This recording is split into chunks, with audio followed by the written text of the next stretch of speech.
दोसर सदी आगे छौड़ी टूट जैतो सोचल आरामा करम ही दोसर सदी आगे छौड़ी टूट जैतो सोचल आरामा हगे ओने तोरा मंगिया भराई तो आएने अपन दे देबो जान हगे ओने तोरा मंगिया भराई तो आएने अपन दे देबो जान हगे चहल जइमी पियाबा संगे छौड़ी छीनिए के हमर मुसका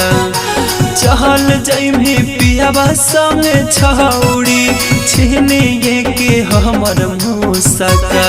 हगे ओने तोरा मंगिया भराई तो आएने अपन दे देबो जान हगे ओने तोरा मंगिया भराई तो आएने अपन दे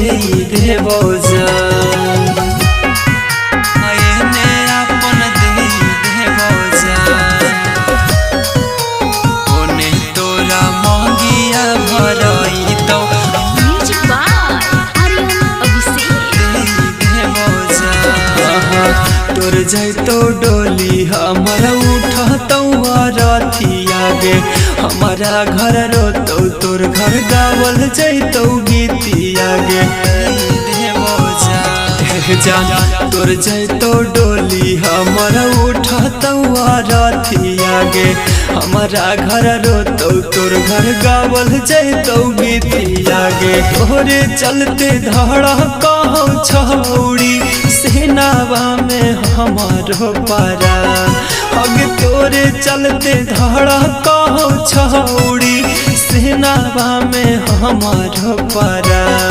हगे ओने तोरा मंगिया भराई तो आएने अपन दे देबो जान हगे ओने तोरा मंगिया भराई तो आएने अपन दे देबो जान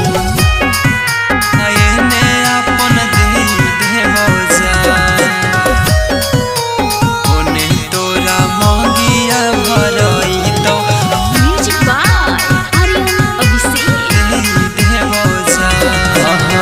ससुरा में पियाबा जब तोर कोहा पर मानाई तोगे ओही बेरी लाश हमर छौड़ी धुआई तोगे जान ससुरा में पियाबा जब कोहा पर मानाई तोगे ओही बेरी लाश हमर छौड़ी धुआई तोगे सुबह मिलनवा से छौड़ी काहे तू कहनी भाई माँ अग सुबह मिलनवा से छौड़ी काहे तू कहनी भाई माँ अगे ओने तोरा मंगिया भराई तो आएने अपन दे देबो जान अगे ओने तोरा मंगिया भराई तो आएने अपन दे देबो जान।